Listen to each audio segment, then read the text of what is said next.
Hello and welcome to another Guinea Pig Parkour devlog. I'm Jeff Mumm, the creator of Guinea Pig Parkour. It's been about a month and a half since the last devlog, so let me catch you up on what I've been working on. The most consistent thing I've been doing is live streaming. I've been streaming pretty regularly, not quite every day, but pretty often. And I just did my first 8-hour live stream. Up until that point, I've been doing 4 hours, but I got comfortable enough with the process that I decided to go ahead and jump into an 8-hour stream. Most of the streams so far have been music only, and I'll talk to the chat in the chat. I have done a few with what I call commentary streams where I'll talk over a stream I've already put out there. And those are pretty cool. First, I started doing them with just audio where I would talk on the mic. And then I did do a couple where I was on video as well. Those can be interesting because people will ask questions and there's a little more engagement. But the trade-off is that it takes more of my attention and it takes more of my energy. And because I am introverted, that kind of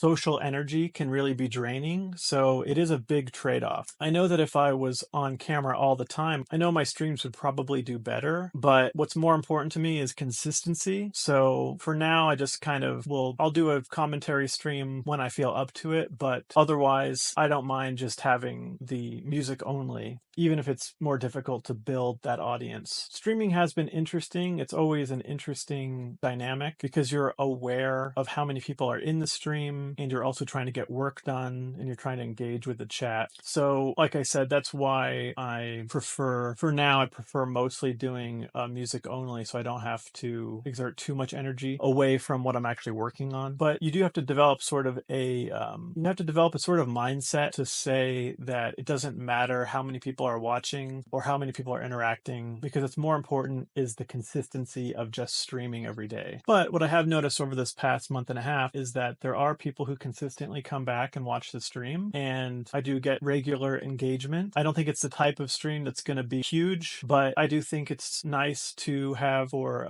community building and just showing you what I'm working on. And then also the cool thing about it too is that I've been able to take those streams and create time lapses out of them. And there's this interesting effect of showing a time lapse where it's an animation of me drawing in time lapse, because I took a 4-hour stream, or sometimes I'll take, if it spans multiple streams, I'll take like an 8-hour session and create a time lapse out of it. And then it actually is like a time lapse of me animating, except it's a drawing of me animating. Of course, one of the purposes of the stream is fundraising for the game. And after, I forget, about a week or so, I realized that really there should be some kind of goal to the stream goal. I just had a stream donation goal, but I realized that just to say, please donate to the game as it's an ongoing project isn't very exciting. There's not a lot of incentive there. So it occurred to me that I could actually tie in the public domain mouse stuff I've been doing just for fun and tie it into actually making that a stream goal. And so the way I'm doing it is every $100 raised in the stream, I will create another animation cycle for the public domain mouse game that's actually like a reskin of Guinea Pig Parkour's engine. And if we get to a point where I have enough animation cycles, I'll be able to make a level for that game. And then I can release that for free, basically, because it's been funded, right? And so far, that's been pretty cool. I've had a lot of people who've been very generous and very supportive, a few big donations. And so far, we're up to 5 animation cycles funded. So that's really cool. Actually, we're pretty close to getting enough animation cycles together that I could make a very basic first level to the game, release that to the public for free, and see what kind of response there is. And maybe there'll be more interest after there's a little bit of a taste of the game. So I think that's kind of a cool thing that I can do on the side. It's a fun way to take advantage of the public domain mouse stuff, and it's a cool way to create an incentive for the stream goal. And then the other cool thing is everything I create for the public domain mouse game will be shown on stream. Aside from the live streams, I've been more intentional about how often I'm updating on social media. So, in the past, I've been pretty sporadic about when or why I'm updating on social media, but I'm trying to be more intentional about it and post, if not every day, then nearly every day, something. And what that is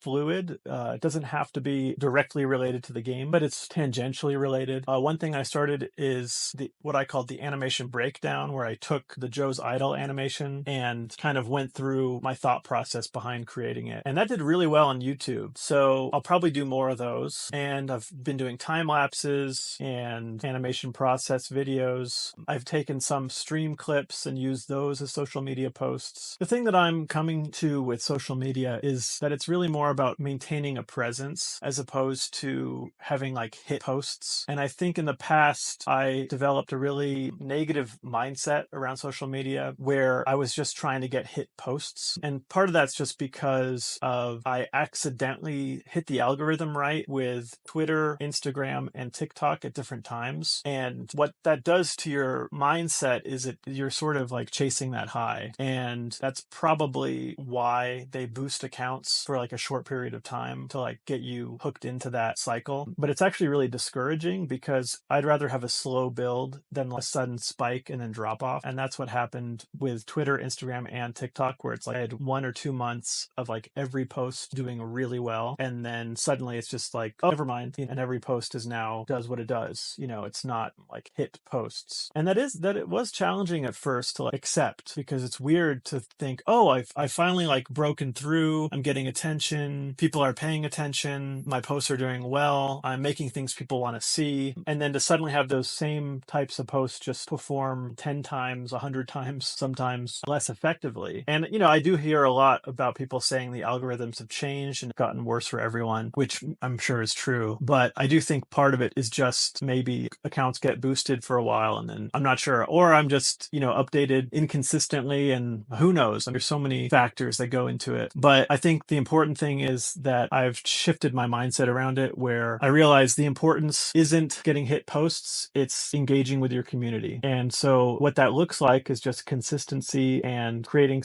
any kind of interesting post that relates to what you're doing. It's just having a presence, being present. So I am setting more intentional goals around creating posts for social media and incorporating that into my routine and my schedule, because it is important. And that is, as a solo developer, that is my version of marketing, right? I don't have a marketing budget. So what we have is community, and you can't build a community with random posts updated whenever.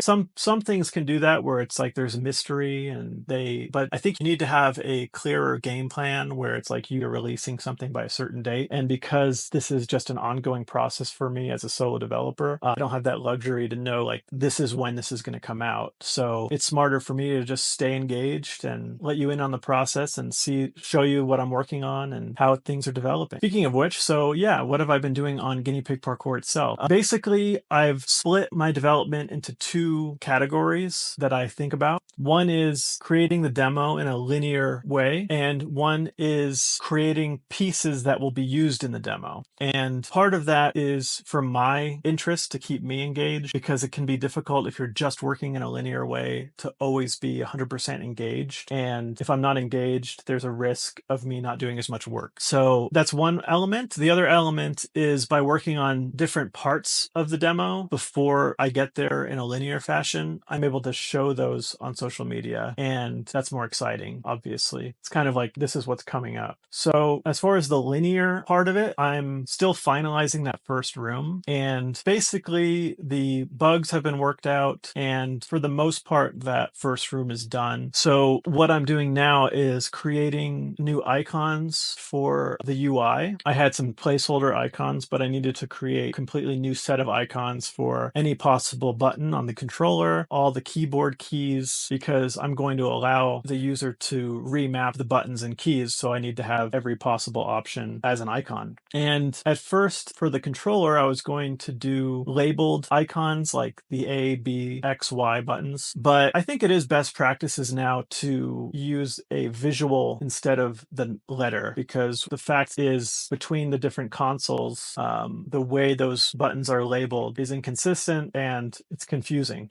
If it says to hit the A button and it means the bottom button, and you're using a Nintendo controller, then it's going to be in the wrong place. So I decided to go for the more visual icons where you just see where the button is on the controller rather than the label, the letter label. So yeah, I created those new icons, and now it's a matter of implementing the code so that you can remap the keys, and all the interactions are associated to the mapping rather than direct saying like if you hit hit Z, this happens. It needs to say if you hit the key that it's mapped to this. So that's what I'm working on right now. And then the next thing is going to be either creating a new menu or taking the menu from the old demo and revamping it. Because basically the next step is to take the first room and package it as something I can share with my backers. And in order to do that, I need to have a basic menu. I need to have in the menu the ability to remap the keys. There's a little more involved with this first room than will be for subsequent rooms because I have to actually create the container that I'm going to send out. But I am getting close. So once that's done, it'll be exciting because then I can actually say like, all right, here's the first room, test it out. And then I can start releasing rooms from the demo and start having that come together in a linear way. On the other side of it, I've been working on the combat for the game. Up until this point, I've been mostly focused on the parkour engine. And so I had a very basic combat engine, but it's not the depth that I want to have in the game. And so that's been fun to like work on those animations. And I'm looking forward to start putting that into the engine and seeing how that works. Basically, I just want the combat to feel more impactful. And I want there to be a little bit of a variety to what you can do. And have there be a little strategy that certain enemies attack you in certain ways and you have to attack them back in certain ways. And you have to time things in a certain way. So yeah, basically for the game, it's a matter of finishing that first room, finishing the menu, and then sending that out. And then I'm also working on the combat engine. And for right now, I'm just sort of working on what interests me that day. Like I said, if I'm engaged, I'll get more done. So it's nice to have two different things I can say, all right, today I'm going to work on this, tomorrow on that. And I'm not sort of getting down by the feeling of drudgery because every part of the game is interesting. But if you do too much of the same thing for too many days in a row, it can weigh you down and you will feel less motivated. But I've narrowed what I'm allowing myself to work on because in the past, I gave myself too much room to work on literally anything. And now I'm down to, no, it has to be in the demo. And the way I know that now is that I actually took a day and I just plotted out exactly what's going to be in the demo. Everything from the moment it starts to the moment it ends, all the beats and all the scenes and what will be contained so that I know if I'm working on something, I know it's going to be something needed for the demo. And I will say the last bit here, though, what I will say is as far as staying motivated, I do think the Pomodoro technique that I use for the streams has really helped me stay on task. The days that I use that system, I am way more effective and efficient. And it's very simple. All it is you basically say, I'm going to work for whatever it is. Ideally, it would be 8 hours. I'm going to work for 50 minutes and then take a 10-minute break, another 50 minutes, take another 10-minute break. And when I have done that, I have consistently stayed on task because during the 50 minutes, I know a break's coming. And then the break gives me room to clear my mind and de-stress and then come back to work. And that cycle has been much more consistently allowed me to work a straight 8-hour day. Because in the past, without that system, I would typically do like an hour or two and then say I need to take a break. And then that break can become an hour, 2 hours, 3 hours. So the Pomodoro, that 10-minute break just helps you go, all right, I have a breathing room here, but I'm also going to get back on track as soon as this break is done. And then you have the 8 hours, you get the 8 hours done, and your day is done. So it's much more like a typical work day. So yeah, I would say that's probably, as far as emotionally, that's been the best thing to happen this past month and a half is I've been way more productive, way more effective, way more on task, on track.